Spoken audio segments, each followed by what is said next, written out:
Sup, nation? Hope you're having an awesome Monday. My name, of course, is Philip DeFranco, and this is where I talk about news and tab stuff and things that matter to me today. And nation, I want to start off today's show by talking about two instances of epically bad customer service. The first story takes place on a JetBlue airplane. A mom was traveling from New York City to Boston with her two daughters. One of her daughters, 3 years old, has to go to the bathroom. Now, if you've ever been on a plane, they tell you cannot get up for any reason whatsoever when you're on the tarmac. Also, fun fact, as someone that used to travel coach all the time, and now I get to go first class every now and then because of the company, they rarely say that shit to you in first class. But the main point, this little 3-year-old girl really needs to go to the bathroom. Her mom says, can we get up? The attendant reportedly snaps, says, no, sit down. And unfortunately for this little girl, she's not able to hold it. She has an accident. And then instead of the flight attendant apologizing, trying to help this mom, she reportedly scolds this mother as she's trying to clean her poor daughter up. And she reports the mom to the pilot. And they were gonna kick her off the plane until an off-duty pilot who saw the BS that was happening intervened and was like, no, this poor little girl's sitting in a pool of her own urine. Her mom's just trying to clean it up. And after all this happened, JetBlue finally got around to apologizing and gave her a $50 voucher for future travel. How thoughtful and giving. And as angry as that made me, it did not make me as angry as this story out of Jackson, Mississippi, where a 3-year-old girl was kicked out of a KFC. But why, Phil? And the answer to that is this little girl, Victoria, was attacked by several pit bulls that burst into her grandfather's home and mauled her, resulting in her losing her right eye, sustaining a broken upper and lower jaw, a broken nose, and smashed cheekbones. The right side of her face is paralyzed. She's going through a ton of surgeries. And KFC, those sons of bitches working there, kicked her out because they said her face was scaring customers. On the positive end, this might be the least racist incident of someone being kicked out because they look different in Mississippi. And on the less happy thought side of this story, if the people that kicked this little girl got,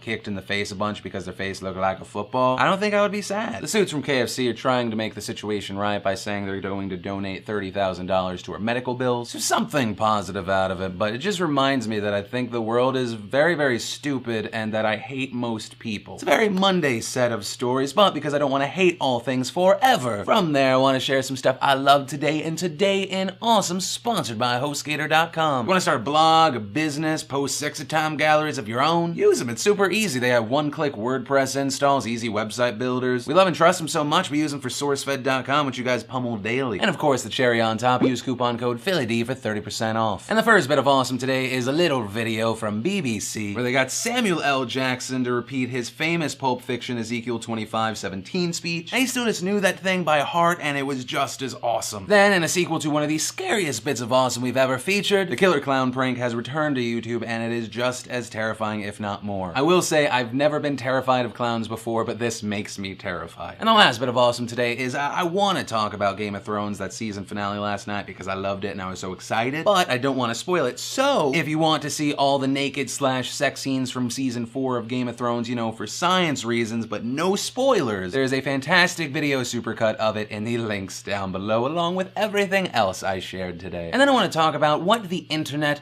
can accomplish. The internet has come together to defend net neutrality, to defeat SOPA in the past, do these amazing things. And now to the list of all those amazing things, we add successfully funded a blowjob machine. If you are one of the hundreds of thousands that dive into the secret link every day, you may remember I linked to a video about the Auto Blow 2. It's similar to a fleshlight, but something inside that then simulates oral sex. And the internet was like, ha ha ha ha, so wacky, I'm going to buy it. And while the company only set out to make $45,000 on Indiegogo, they got $280,000, and they are now offering pre-orders to people that did not jump in on it. And I will not act like I'm just above it. I have pondered on at least 2 occasions while I was eating breakfast, what would that be like? But because I don't want to be the beta tester for something that has moving parts around my penis, I'm like, nah. And I honestly feel like people would buy this no matter what. Like, you could find out, little children died trying to make it, and you're like, I also have an iPhone, and that thing doesn't even jerk me off. But the main point of the story, internet, is you did it. People can say what they want about you, but they can't take this away from you. And nation, the last thing I want to talk about today is ISIS. Mr. Archer, please turn around and place your hands behind your back. What are you gonna do? Taser?